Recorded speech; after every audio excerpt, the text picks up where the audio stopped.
Alright, this is Otter here with another 2v2 battle.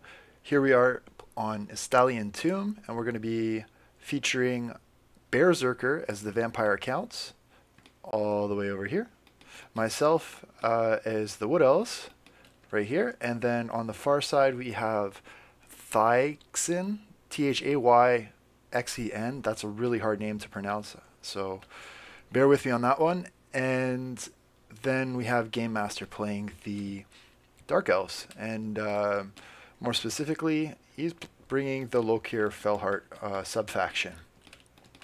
Myself, I'm playing with a Glady on a horse, and then we have two Waystalkers, and that's a unit that I haven't used very much. I don't play Wood Elves very often, not because they aren't a strong faction, just because I'm a Dark Elf guy at heart.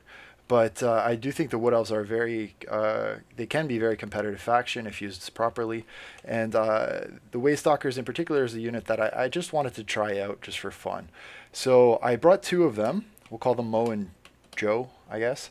And I basically put them with the Way Watchers because they have an ability called the Eye of Kurnos, which gives plus 10% missile damage. So you put them with the Way Watchers, you're buffing the damage output of this very high impact archer unit with like 190 range, which is just obscene. And they're going to be, definitely something that the other team should be afraid of. And I did not bring a mage with this build because the two Waystalkers were very expensive, and probably I also forgot. But yeah, I just wanted to have fun and see how they would do.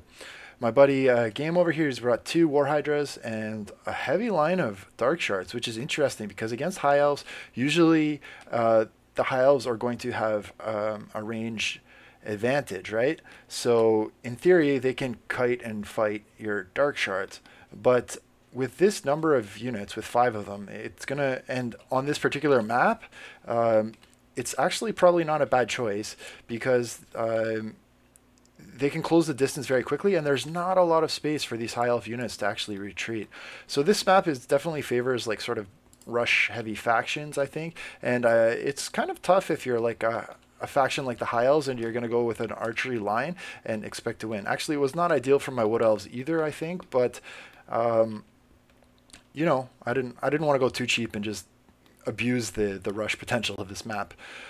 So on the other side, we've got a Blood Dragon Lord leading the Vampire Counts with 2 units of Blood Knights, and then on this side there's a Lithanar with Eagle Claw Bolt Thrower, and then he's got an ability here, I'm just going to highlight it, called Darken the Skies, right? So it increases the reload skill of nearby units, and basically that's going to increase their damage output. It's kind of weird how that works, but it's true. So you can see the missile damage has gone up for the Eagle Claw Bolt Thrower, and I'm not sure how many of these archer units he's actually hitting with that radius right now. If you ever want to check the radius, you can put it over it. So if we look at it like that, he's actually only hitting, I think, 1 of those archer units. So 3 of the archer units are outside of his radius and therefore not getting the missile damage buff. How do you know that? Because the radius is not about like what unit models it touches, it's about whether or not the banner of the unit falls within the radius. So that's just something I wanted to point out. There's a Flamespire Phoenix on the High Elf roster, and I think it can be a great choice in this matchup, but I don't know if it was used super effectively. So opening lines closing in, Game does not waste any time, pushes up all his units to the front as he should because he knows he's taking a lot of pressure from these high elf archers. There is some missile fire going into Dread Spears, which is probably the worst target you could possibly have, and I'm not sure about this high elf deployment. I mean, I think the Spearmen probably could have been a little bit up front. It didn't seem fully optimized to me. But anyways, the opponent over here is sneaking up the flank with the Illyrian Reavers, so nice play there. And he's probably going to look to try and get into this back line as much as he can. There's a Fire Sorceress just in the back line providing some support. I just want to highlight that really quickly.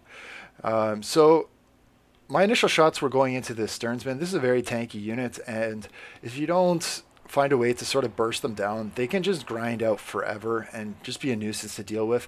So with this Vampire Counts front line sort of static, it sort of wasted some time to get engaged. I just wanted to focus them down as much as I could, and look at that, right off the bat I was able to chunk them down to about 20 take out about 20 unit models, even with Invocation of Nehek going down. I did bring some Dryads, and I think the Dryads are a great choice against Vampire Counts if you can avoid running them into Graveguard, because they will allow you to cut through chaff infantry very quickly. So zombies, spearmen, things like that, they're going to do very well against. I do have supporting them a little bit of armor pen from these Wildwood Rangers who have just been buffed and then buffed again and then buffed again. It seems like every patch they're getting buffed now. So they're going to go to work against the Graveguard and provide the armor pen support that the Dryads don't have. So those two will kind of tag team on the front line. So the Stearnsmen are really hurting right now, and our opponent has decided to avoid the Way Watchers with his Blood Knights and just send them right into the Dark Elf units here, trying to disrupt those Dark Shards, because the Dark Shards, if they're in range, they can cause a lot of problems. And the Flamespire Phoenix has also gone to work here. So basically they've decided to just overload the Dark Elf missile troops, and that's not a bad play, because the Dark Elves over here, they don't have any cavalry, so they have nothing to pin the Flamespire Phoenix, nothing to pin the Blood Dragon Knights to give the missile units any time to work. So I like that play. Balance Bar is dead even. Obviously, they've conceded this left flank, so I'm not having to do too much work here. One mistake by myself. I did have a unit of Wild Riders in reserve. I probably should have shadowed those Blood Knights and provided that support to Game, who was taking all of that heat in his backline. So my bad there. Sorry, Game. But I was busy just sniping pretty much any sort of cavalry units that I could get my hands on. So I did try and snipe those Blood Dragon Knights. You'll notice here, Silver Helm's coming in here, trying to provide some support by putting in a charge on the Dryads and the Wildwood Rangers, but Praevan and Threma coming down from the Glady, and with this unit pinned in place, look at them just absolutely melting from that from that missile play. So very nice stuff there from the missile units on my army. I was pretty happy about that. Blood Dragon Knights, they're into the back line, so they can sort of do a lot of work here. But the trouble is Blood Knights are very expensive, and they're not really like designed to chase off fleeing units. They can only target one at a time, which means that the units that they're not targeting are rallying. Like some Dire Wolves would have been much better off in this situation. And look at this, Flamespire Phoenix. So I think the Flamespire Phoenix here would have been much better off chasing after this Dark Elf Sorceress, right?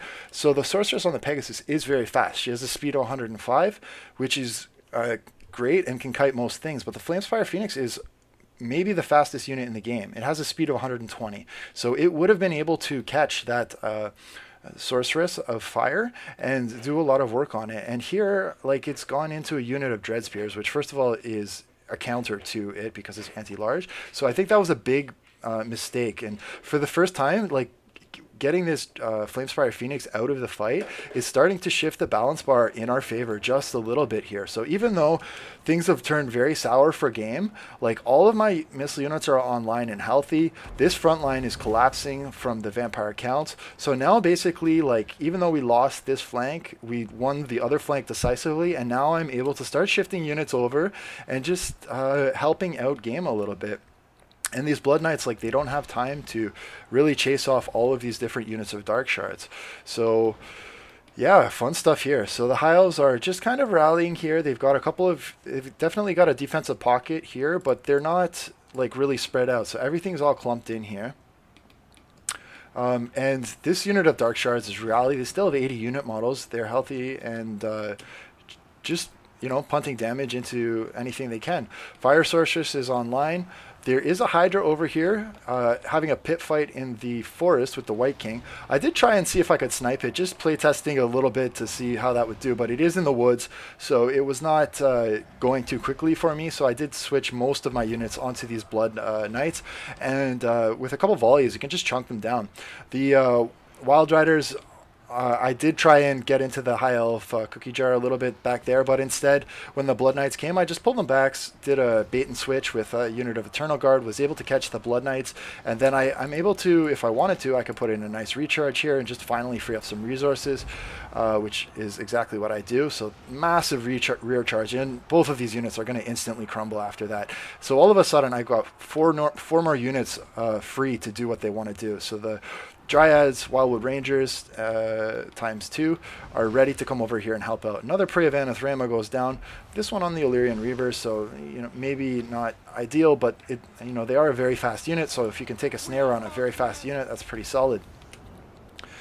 So Dark Shards are now rallied and coming back because the Blood Knights got pulled over here to deal with those Wild Riders, and the Sorceress just casting in some Piercing Bolts of Burning when she can. These Archers maybe could have tried to snipe her or snipe out these Dark Shards, but yeah, very nice work here done by the Hydra. It fought a losing battle to the White King. I mean, the White King was on the right target, but it did have support of Lokir Felheart, and it did last for a very long time against some pretty rough numbers, and it does flee heading for the hills over here, right?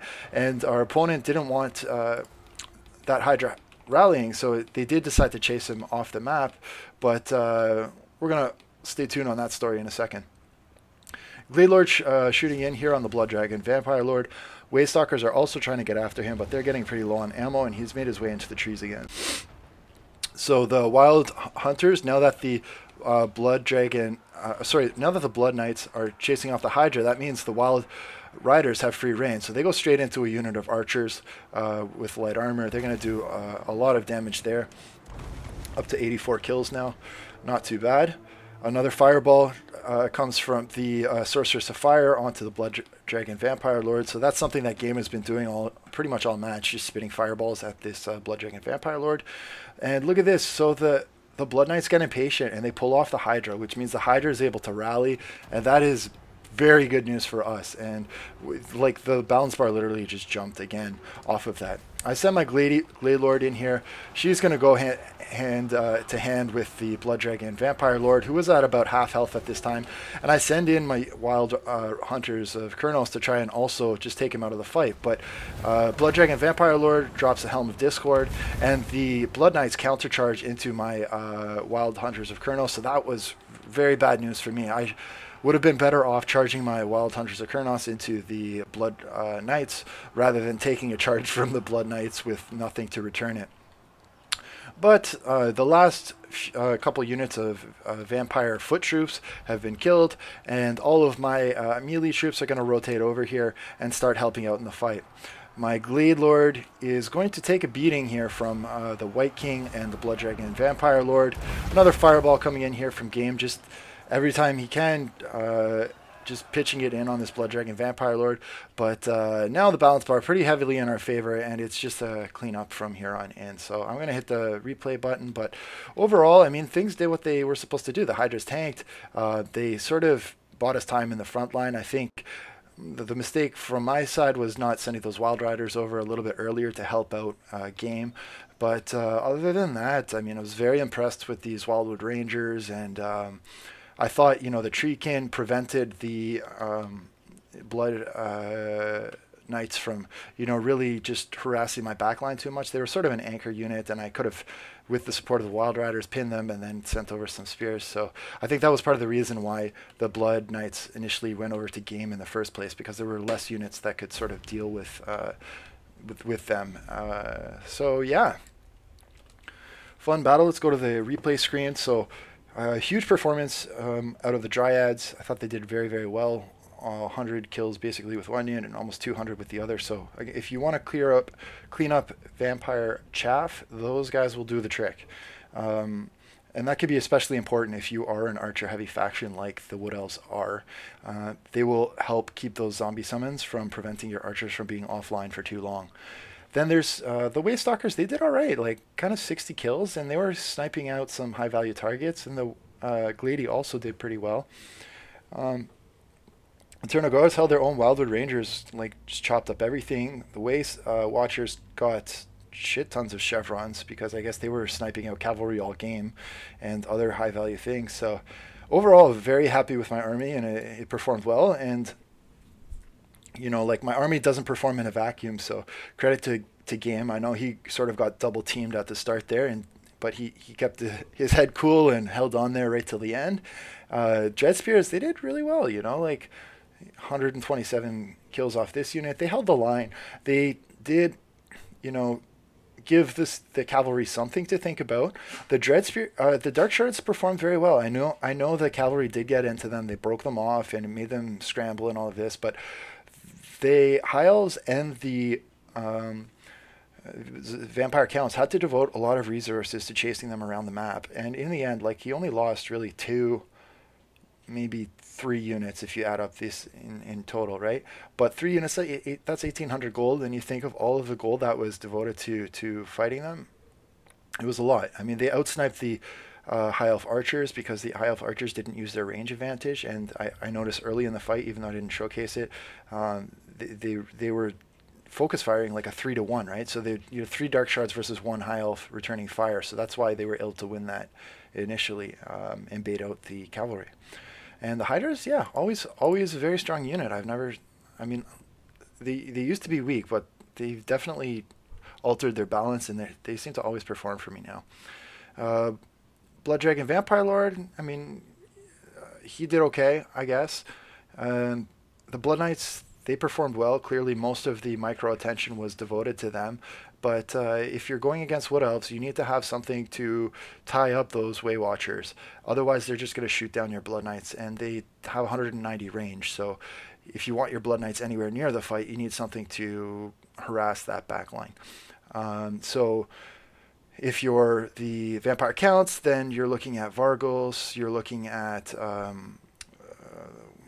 what are those ones? Fellbats. What are those ones that fly? It's slipping my mind right now. But anyways, you need some flying units or some dire wolves or some Fellbats, like basically to tie up the archer backlines. And yeah. And for the high elves, they have Olithanar. He did okay, I guess, but he wasn't buffing all of his missile troops. And they didn't have any magic support, so I think that was a knock on the high elf army. Lyrian Reavers, I guess they did okay, and they were probably the best option for chasing down the fleeing dark shards. But I think maybe it looks like 1 unit got into that position, but the Silver Helms and the other one certainly did not. The Flamespire Phoenix, it did okay early because it was into the dark shards, but then late it just got shot up. So like I showed you where it was in the spear, so I think it would have been better chasing after that Fire Sorceress. So fun game, and I'll probably showcase a few more games with myself and Game Master later. We had a pretty fun run there with the Vampire Counts. All right, take care. Bye.